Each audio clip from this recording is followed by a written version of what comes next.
Hi, welcome back. In this tutorial we're going to have a look at creating MIDI clips. There's a couple of ways to do that. You can either record a clip straight to a clip slot, or you can start by creating a blank clip slot and adding the notes later, either by overdub recording or by drawing them in. And we're going to look at both of these methods. So to begin with, we're going to start with a couple of MIDI tracks, one with a drum rack loaded on it with the 909 Classic Drum Machines preset, and one with the Ableton analog synth with the analog bass preset loaded. And I'm just going to record a couple of basic patterns. So before we start, there's a couple of things we want to set up first. As we're starting with a blank set with no clips already in it, we're going to need to keep time somehow. So for that we'll use the metronome, which is activated with this button up here. And that'll start as soon as we hit play. We can change the volume of the metronome using the pre-listen volume down here. Then we want to set our tempo using the tempo control here. We can just set that by dragging it up or down. Or we can type it in manually when it's selected. Or we can use this tap tempo button here and tap in the tempo we want. You can see it's a bit harder to get neatly rounded off numbers using the tap tempo. Like 120 BPM for example, you can see here it's 118.88, but it allows you to play it according to your own feel, so whatever feels right to you. The tap tempo is also probably a bit more useful if you map it to a key on your keyboard, because it's probably a bit easier to play that way than with the mouse button. So we can right click on it and choose the edit key map option, or we can use the keyboard shortcut, Control or Command K, and then just choose a key that feels comfortable. You can see I've already mapped the backslash on my number pad. It can also be really useful to map the metronome to a key as well, so that you can easily turn it on and off as you go. I've used the asterisk on the number pad for that one. So if we exit key map mode, I can now operate those with the keys. So I can tap in the tempo that I want using the backslash key, then I can enable the metronome when I want with the asterisk key. Another thing to check before we start recording is the record quantization settings. Now I like to use this, you may not want to, but it basically quantizes whatever you record as you play it. You do have the option of undoing it. Every time you record a clip, the first undo will always undo the record quantization first, and then the second undo will undo the recording itself. So that's a little fail safe just to make sure you don't end up quantizing a recording that you didn't want to quantize. But usually I find it quite helpful and it can often speed up the process. So I normally use the 16th note quantization, but if you don't want to use it at all, just set it to no quantization. So let's go ahead and record a clip. If the track is already record armed, then we should be able to play the notes with the MIDI keyboard. So in order to hear the metronome so we can play in time, then we can just hit the global play button and start the set.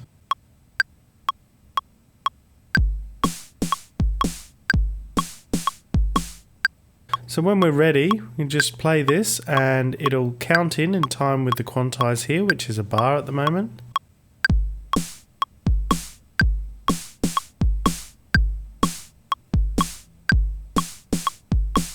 Then we can either hit stop or we can just hit play on the clip. So we need to adjust the clip length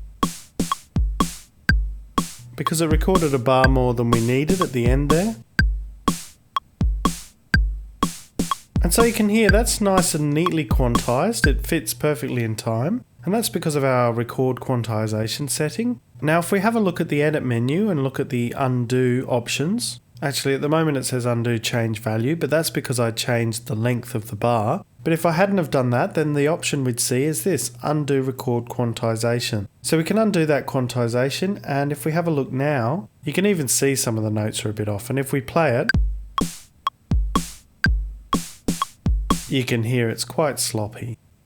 So I'm just going to use the redo option and bring it back. And I'll also redo that change value so that the clip length is 4 bars again. So that's one way of recording MIDI clips. It's not actually the way I tend to use most of all though. I actually prefer recording MIDI clips a different way. Basically the way I like recording is I just create an empty MIDI clip.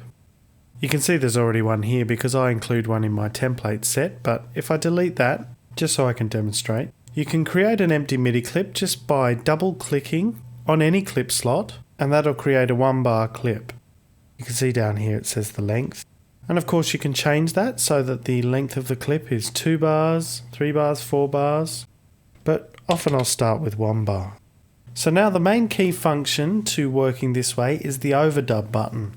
And just like with the metronome and the tap tempo, I usually map this to a key on my keyboard, and I tend to use the backslash on the main keyboard, not the one on the number pad, but the other backslash with the question mark. And that makes it nice and easy to turn the overdub mode on and off, and that's really the key to this way of recording. Basically, the overdub button allows you to kind of record on the fly. So I can practice the part with the clip playing, quickly hit the overdub button to record it, then hit it again and stop recording it with very little interruption. So let's have a look. If I press play on the clip and then turn on the metronome, then practice the part we want to record.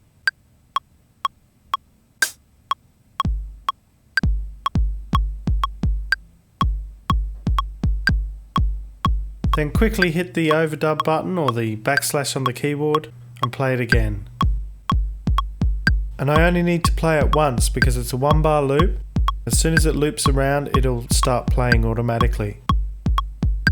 So you can see just how quick and easy that was to add that there and how seamlessly it was added. I didn't need to stop, change region lengths or anything like that. So now when I want to add the next part, all I do is duplicate the clip that we've already got there. Can probably turn the metronome off now. So you just duplicate the clip by using the Control D or Command D keyboard shortcut. You can do it with the right click context option, but it's heaps easier to use the keyboard shortcut.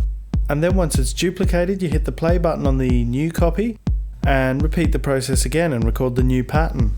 So I might add a hi-hat now.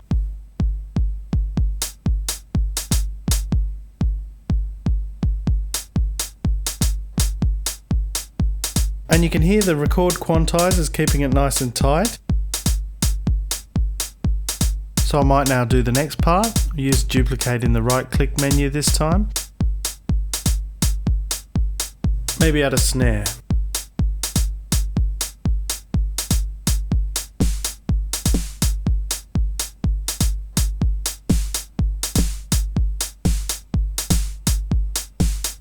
Exit overdub mode and now duplicate the clip again, Control D or Command on Mac. Maybe add a clap sound.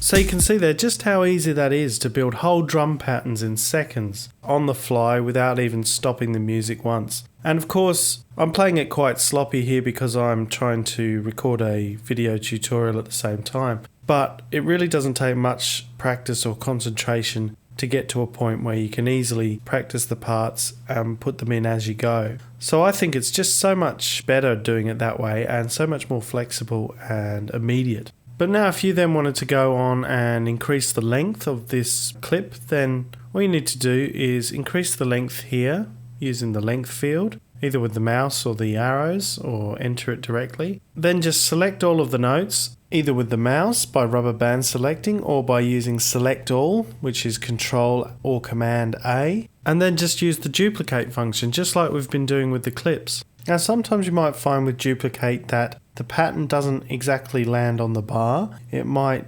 come just a little bit early, like this. Basically it snaps to the nearest subdivision according to the grid settings, so it doesn't snap to the bar. So if you duplicate a pattern like this and it ends up sounding totally off, then that might be what's happened. But all the notes should be selected, so it's easy enough to move. So now the clip goes for 2 bars and we can just start moving some of the notes around and getting rid of some just to give the loop a bit more variation.